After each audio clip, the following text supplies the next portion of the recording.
오늘도 창세기 22장 2절 말씀, 하나님께서 아브라함에게 일러 가라사대 너는 너의 사랑하는 아들 독자 이삭을 데리고 내가 네게 명한 산으로 가서 그를 나에게 번제로 드려라.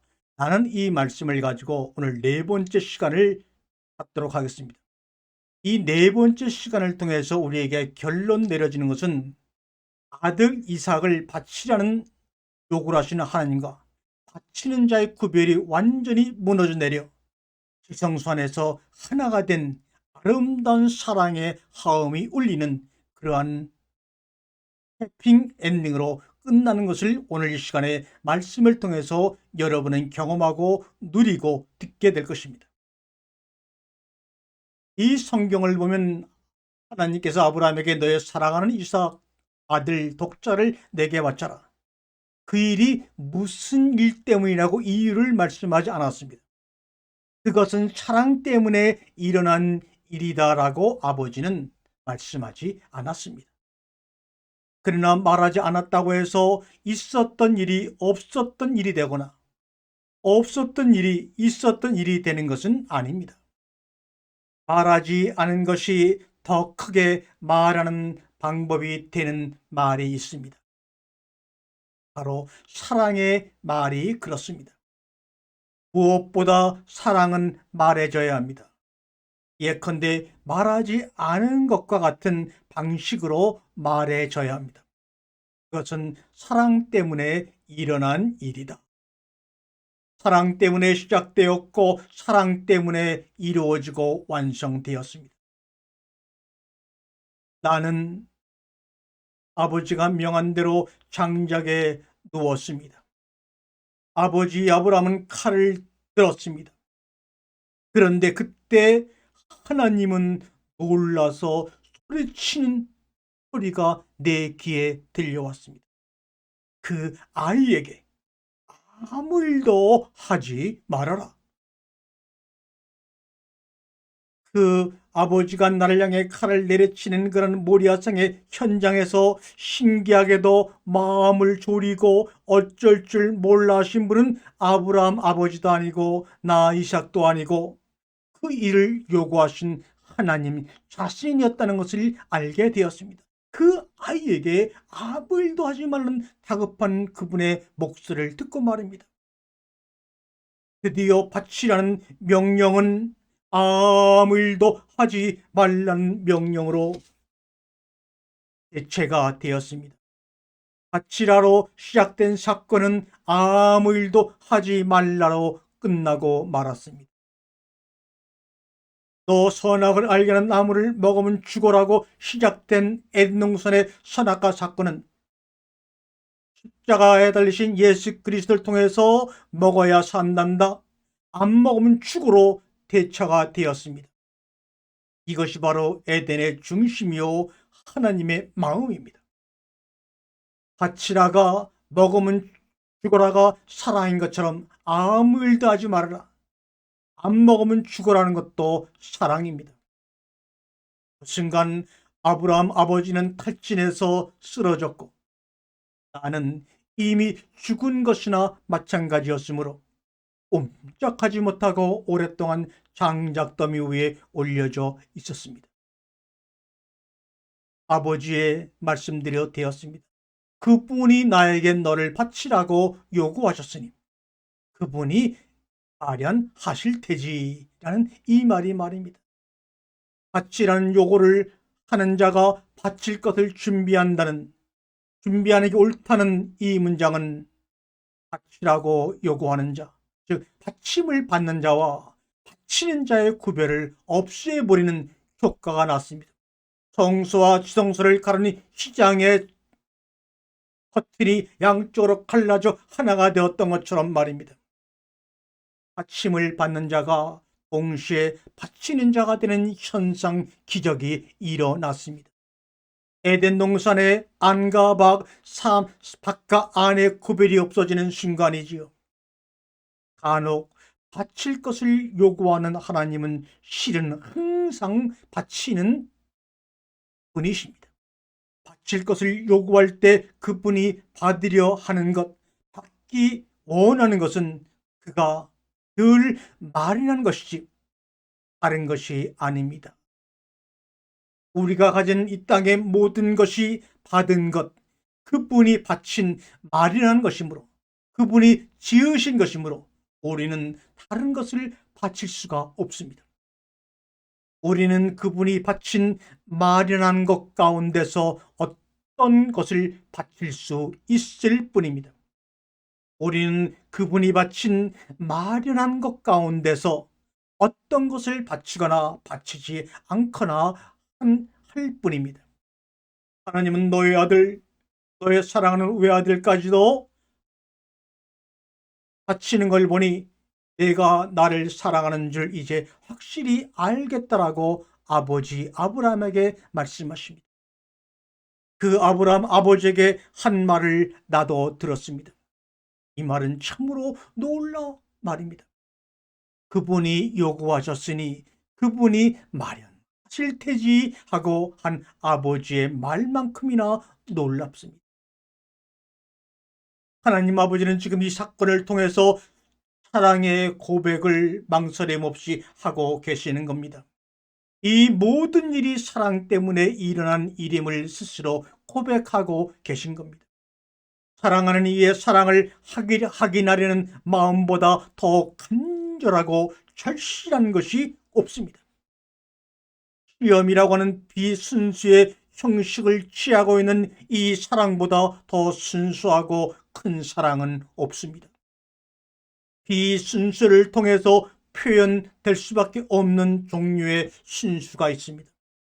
사랑이야말로 그러합니다.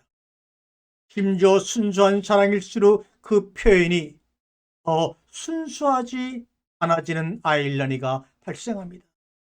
순수하지 않은 것들이 순수한 것을 증명하기 위해 동원됩니다. 순수한 사랑의 표현은 뜻밖의 순수하지 않은 사랑의 증거가 될 가능성이 있습니다. 사랑하지 않거나 충분히 사랑하지 않은 사람을 누가 시험이나 하겠습니까? 누가 굳이 자신 안의 간절함과 초조함을 들키고 싶겠습니까?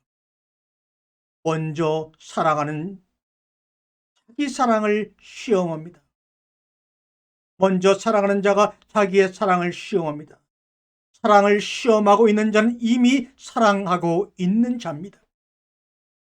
시험하는 이인 하나님의 사랑을 고백하고 있다는 뜻도 바로 그러한 것입니다. 이 시험을 통과해야 하는 과제는 시험을 당하는 아브라함과 이삭에게만 주어진 것이 아니고 시험하는 자에게도 똑같이 주어진 것입니다. 어떤 면에서는 시험을 하는 자에게 더욱더 심각하게 시험이 지어진 것입니다. 시험 결과에 대한 위험 부담이 큰 쪽은 바로 시험을 출제한 출제자이기 때문입니다.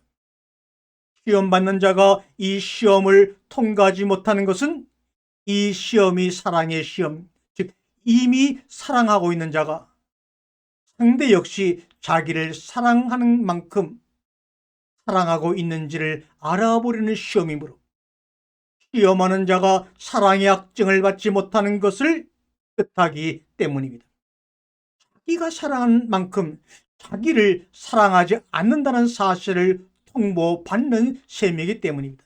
여러분, 이 마음을 아시겠어요? 바로 이 이야기가 아브라함이 이삭을 바치는 이야기요, 선악과의 이야기요, 다말의 이야기입니다.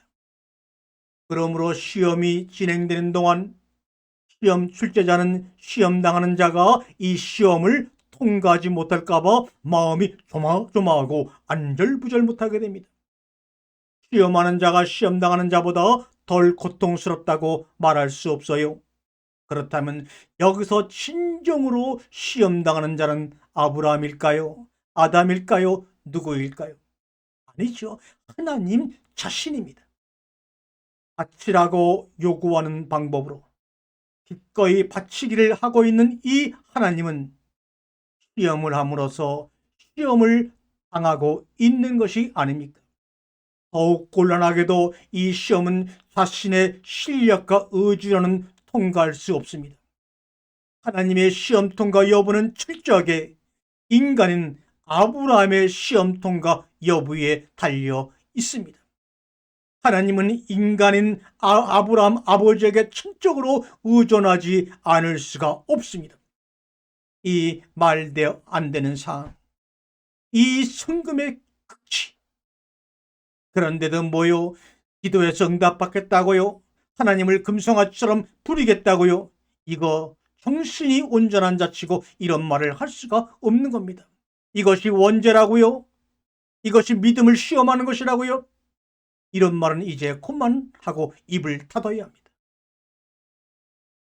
온 우주 천지를 만드신 전능하신 하나님은 사랑 하나 때문에 완벽한 무능력자가 되어버리고 맙니다. 절대 자유를 가진 하나님은 사랑 때문에 절대적으로 부자유한 자가 되어버리고 말았습니다. 아버지는 자기를 위해서만이 아니라 자기를 사랑하는 하나님을 위해서도 아브라함은 시험을 통과하지 않으면 안 되는 처지에 놓여 있습니다.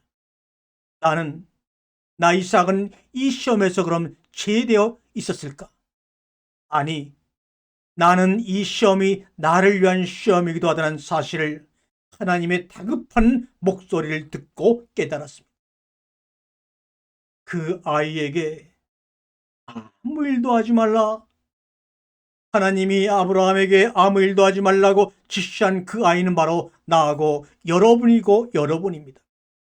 아버지는 나에게 아무 일도 하지 않아서 했습니다. 아버지가 이 불가능한 사랑의 시험을 받고 있는 동안 나 이삭 역시 받고 있었습니다. 아버지가 사흘길을 걷는 동안 나도 같이 걸었습니다. 아버지가 불과 칼을 들고 산에 오르는 동안 나는 장작을 쥐고 산에 올랐습니다. 그 죽음과도 같은 침묵의 시간을 아브라함과 나 이삭은 같이 견뎠습니다. 아버지의 영혼의 고투 속으로 들어갔다 나왔다면서 나는 나름대로 하나님과 싸웠습니다. 내 마음의 내부는 너무나 소란스러웠습니다. 나는 그 길을 도망쳐 벗어날 수도 있었고 실제로 그런 유혹을 느끼기도 했습니다. 나는 나에게 들이닥친 뜻밖의 상황과 받아들일 수 있을 거라고 뜻밖의 상황을 받아들일 수 있을 거라고 상상해 본 적 없는 의의 깨달음에 저항을 하고 있었던 것입니다. 어떻게 그럴 수가 있는가? 사랑이 어떻게 그렇게 잔인할 수 있단 말인가? 사랑이 어떻게 사랑하는 사람에게서 사랑하는 사람을 빼앗을 수가 있는가? 사랑이 어떻게 사랑하는 사람을 버릴 수 있는가? 하나님을 빼앗는 자로, 아버지를 버리는 자로 단정하고 비난하는 동안 아들을 바치라는 지시는 가장 비인간적이고 불합리하고 부조리한 요구였습니다. 그 길에서 탈환하기 위해서는 그와 같은 내면의 불만을 쌓는 것이 필요했습니다. 바로 이것이 우리가 그동안 외쳤던 원죄 교리의 본질입니다. 소울에 빠져 있는 것처럼 흉측하게 이그러진 아버지의 얼굴을 보면 어쩌면 아버지 아브람 역시 나와 같은 고민을 하고 있고 차마 입 밖으로 꺼내지는 못하지만 내가 아버지와 동행하는 이 길을 버리고 다른 주기를 속으로 바라고 있는지 모른다는 생각을 했습니다. 어쩌면 그것이 아들인 내가 아버지의 고뇌를 덜어줄 수 있는 유일한 방법일지도 모른다는 생각도 했습니다. 유혹은 교묘했지만 그러나 나에게 들이닥친 뜻밖의 깨달음을 쓰러뜨리지는 못했습니다. 그 길은 유혹과 의욕을 불러냈지만 그 유혹에 넘어가지 않을 깨달음도 함께 주셨습니다. 그 길은 나를 성장시켰습니다. 나는 어른이 된 것 같았습니다. 아버지가 시험에 통과해야 하는 것처럼 나 역시 시험을 통과해야 했습니다. 아버지가 아버지인 하나님을 위해 시험을 통과해야 하는 것처럼 나 역시 그래야 했습니다. 아버지는 아들을 바쳐야 했고 아들인 난 바쳐줘야 했습니다. 그 아이에게 아무 일도 하지 말라고 그 결정적인 순간에 하나님은 다급하게 아버지를 말리고 나를 말렸습니다. 그분은 아버지의 손을 붙잡아 아무 일도 하지 못하게 함으로써 나에게 아무 일도 일어나지 않게 했습니다. 하나님은 가까스로 안도했습니다. 여러분, 이 안도하시는 아버지의 모습을 한번 마음속으로 그려보세요. 인간만큼 축소된 씨는 인간보다 더 낮아진 하나님은 우리들이 이 시험을 통과했기 때문에 시험을 통과함으로써 그를 시험에서 통과시켜 주었기 때문에 안 됐던 것입니다. 그 자리에 시험하는 이는 아무도 없었습니다.